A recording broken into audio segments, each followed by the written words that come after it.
One day, something really unexpected happened to me. It all began when I took my husband to the doctor for a regular checkup. We thought it would be just a normal visit, but it turned out to be a big shock. The doctor, Dr. Lawrence, looked very serious and told us some scary news about my husband's health. His serious face made it clear this was serious. I felt really scared and couldn't believe what I was hearing. The person I loved and took care of was now causing me worry and fear. Dr. Lawrence told me I should think about my own safety and maybe stay away from my husband for a while. His words made me feel really overwhelmed and afraid. My name is Betty Frieden, and I'm 50 years old. I spent the last 10 years working at a big company that makes medicine. That place feels like a second home to me, giving me comfort and making me feel like I belong there. Even though I'm older, I've kept working full-time and earned respect from my coworkers. Not many people my age still work full-time, but I've always been okay with it. Part of the reason I'm so dedicated to my job is because I didn't get married until 4 years ago. My boss, Gerald, and I are close because we're both single.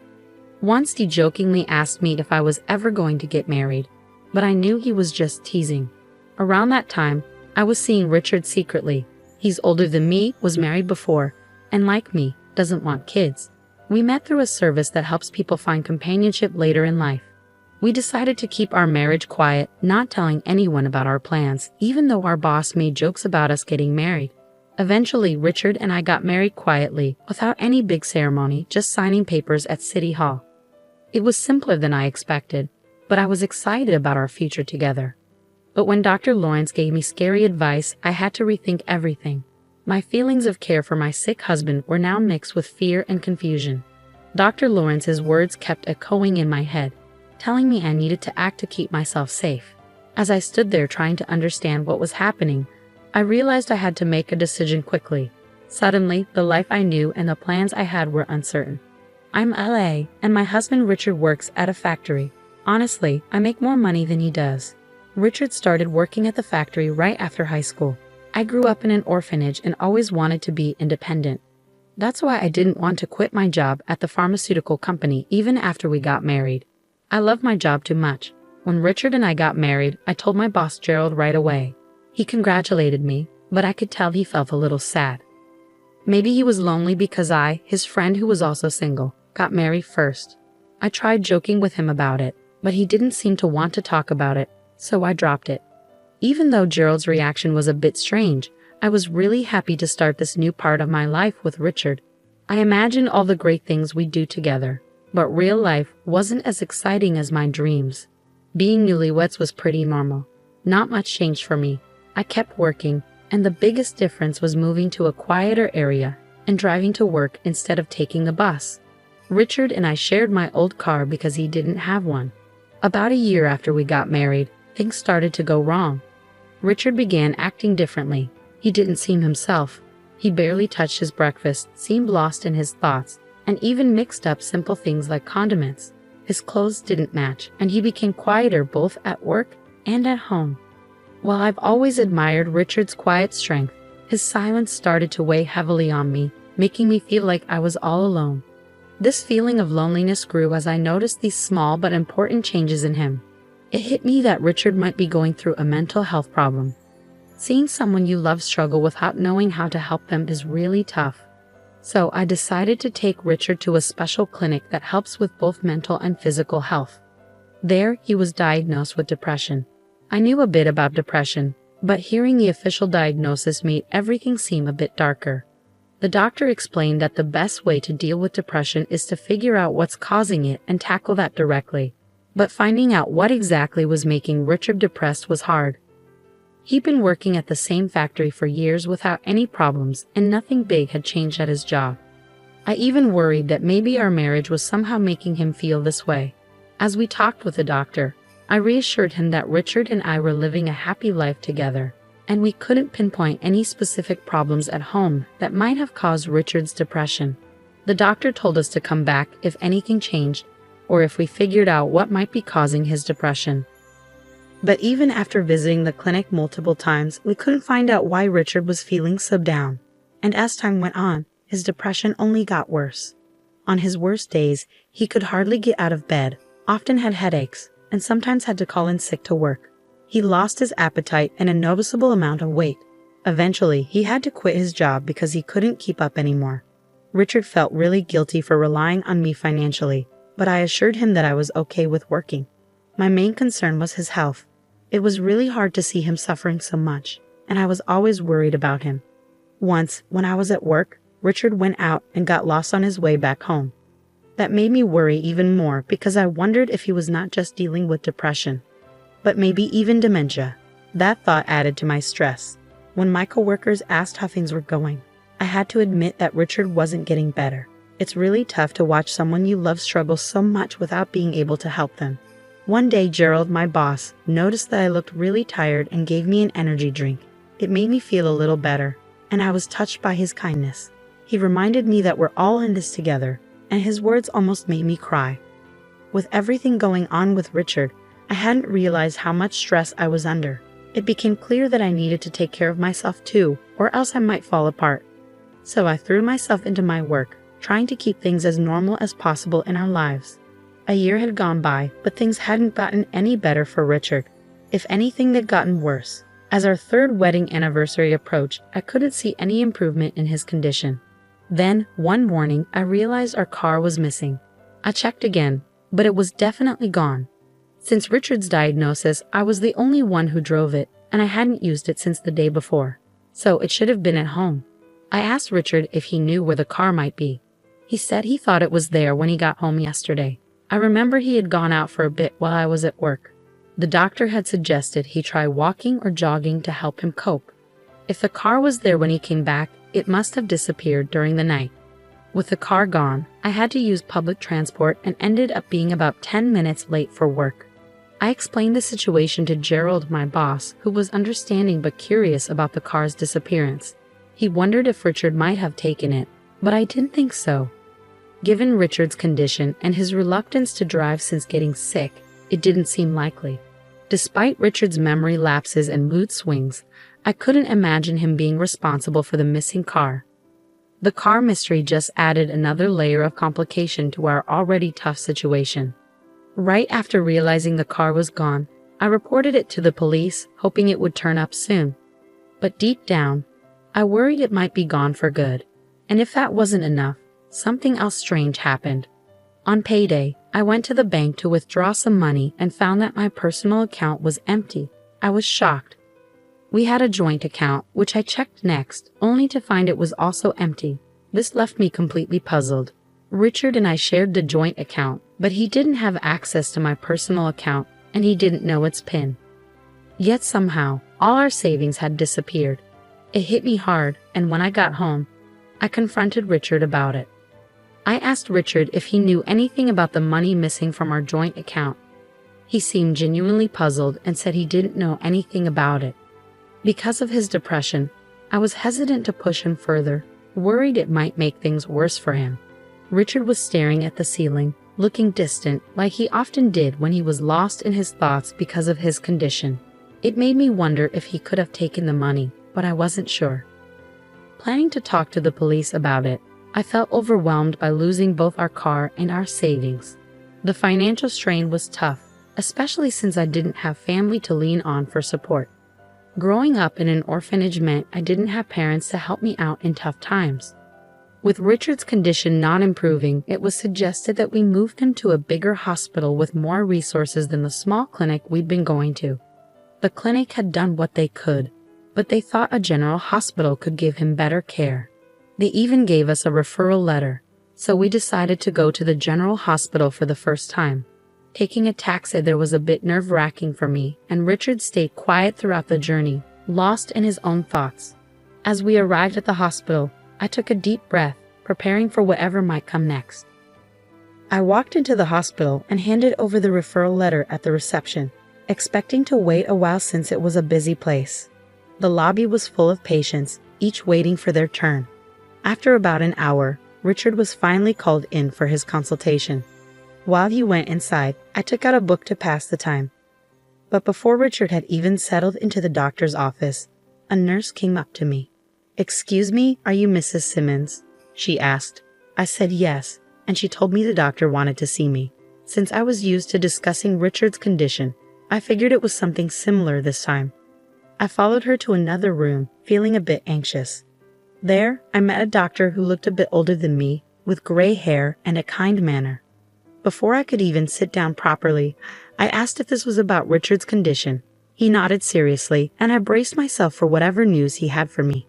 The doctor's next words caught me completely off guard. He told me that Richard had been arrested for fraud 10 years ago, and advised me to keep my distance from him.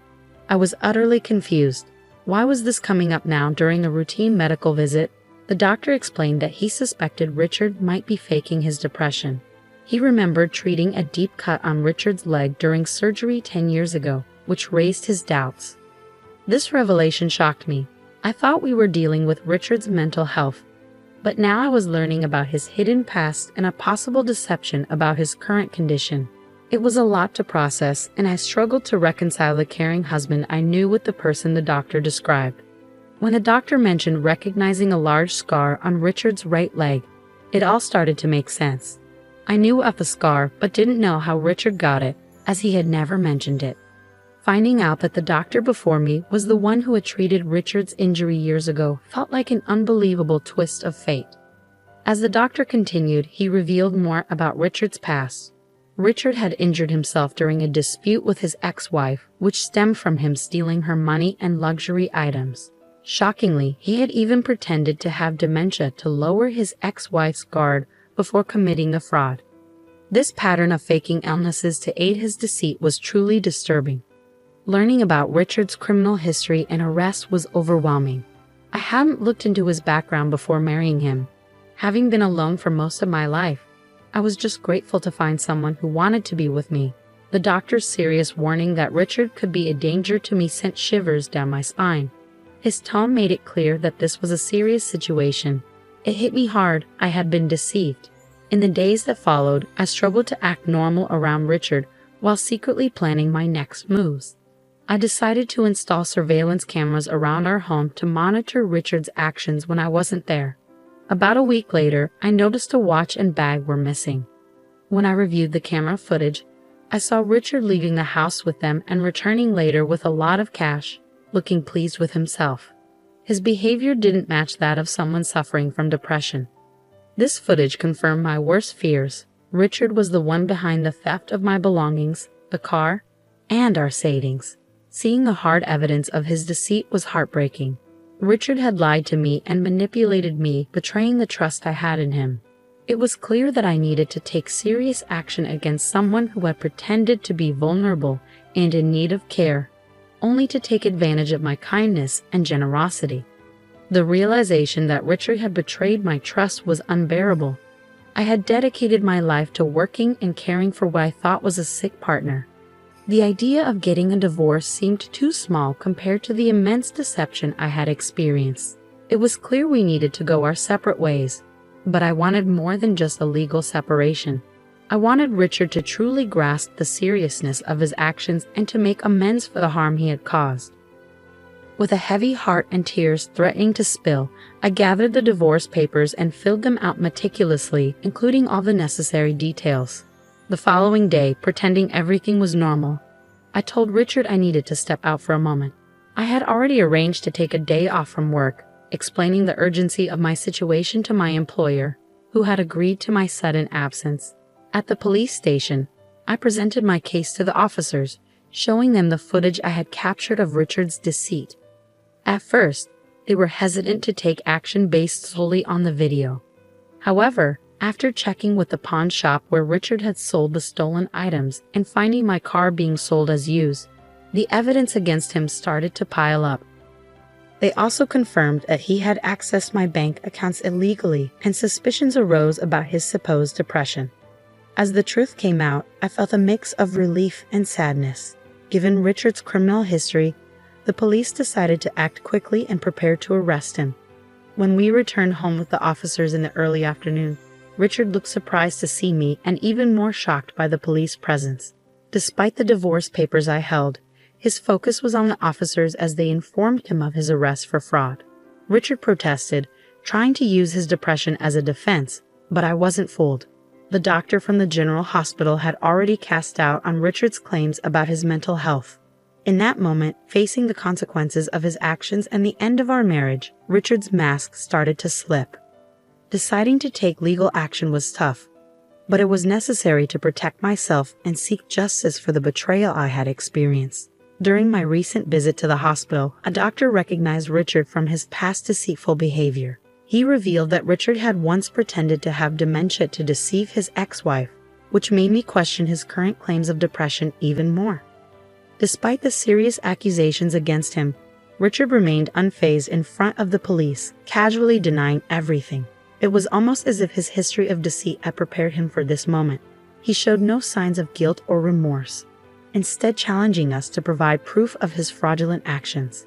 His boldness was shocking, especially with the police ready to arrest him based on solid evidence. It was clear that he was accustomed to manipulating situations and underestimating their seriousness.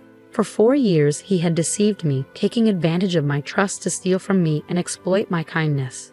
Yet, in a twisted attempt to shift blame, Richard suggested that it was my fault for being too trusting, which felt like another insult. His audacity was astounding. I had supported him, hoping for his recovery, only to be betrayed and treated with disdain. In that moment, I lost my patience. I declared my intention to seek legal advice and pursue alimony, urging Richard to face the consequences of his actions.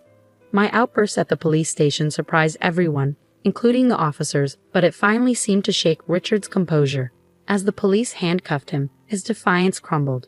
He looked defeated, his arrogance replaced with frustration as he was led away.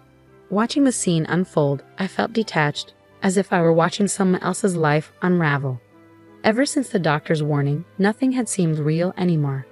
Yet, here I was, confronted with the harsh reality of my situation, determined to move forward from the chaos Richard had caused. Watching Richard being taken away by the police felt surreal, almost like a scene from a dream. This moment marked a turning point, allowing me to imagine a return to the life I had before the chaos of marriage consumed it. As a sense of relief washed over me, knowing I wouldn't spend my future under Richard's manipulative control, I also felt a wave of loneliness. Waiting more than 47 years to marry, the idea of being alone once again overshadowed my newfound freedom. 2 months later, our divorce was finalized. Richard's arrest had caused a slight delay in the process, but by the time everything was official, my emotions had settled. I was able to reflect on our shared history with a clear mind. Richard's future was uncertain, facing imprisonment for his second offense. I could only hope that this experience would lead him to sincerely reconsider his choices. In the aftermath of our dissolved marriage, which had become nothing more than a disillusioning memory, I found myself contemplating my next steps over a simple lunch at work. It was then that my boss, Gerald, approached me with his store-bought hot dog lunch and made a seemingly casual yet loaded comment. "I think you'd be just fine if you were with me," he said almost offhandedly. His words caught me off guard, and it took a moment for their full weight to sink in, leaving me momentarily flustered. "Yes, I'm serious," he added, noticing my hesitation. His tone was smooth yet sincere. I was speechless, momentarily forgetting about my lunch as I processed his proposition. Gerald then went back to work, leaving me to contemplate his unexpected offer. In the days that followed, the idea of a romantic relationship with Gerald had never crossed my mind. Yet, I couldn't ignore the care and stability he had always shown me. His steady presence and responsible nature suddenly made me see him in a new light. Despite my initial reaction, as I continued to eat and ponder, the seeds of possibility that Gerald had planted began to take root in my mind, suggesting a future I hadn't dared to imagine until now. The idea of inviting Gerald out for a meal after work sparked a warmth within me. It kindled a sense of hope for the future. Perhaps this was the perfect moment to embark on a new journey, to explore the possibility of happiness and companionship once again. The thought of stepping out of my comfort zone and into a new beginning with someone who had shown me kindness and support felt both thrilling and comforting. Tonight, I decided, could be the start of something new and beautiful.